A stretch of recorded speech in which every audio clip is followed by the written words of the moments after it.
Goed, ek wil nog so ietsie sê oor people pleasing. Ek het gister nou gesê, dit is mos 'n gesindheid. Dis 'n attitude waarin mense stap, hulle daaglikse attitude. Nou ek het gister gewys, daar's mense wat voel in die fisiese, daar's ander wat meer het of beter as hulle is en hulle kyk op na hierdie mense om hulle te impress. Maar so is daar ook die ander kant. Daar's mense wat al die geld het, wat die regte adres het, die karre, die huise en alles. En weet jy wat? Dan probeer daai mense weer die onder hulle, oral waar hulle kom, wil hulle die mense impress.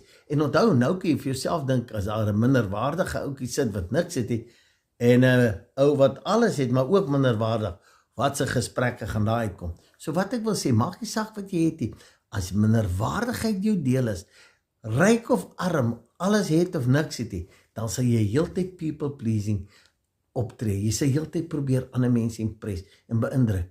En jy, net omdat jy nie tevrede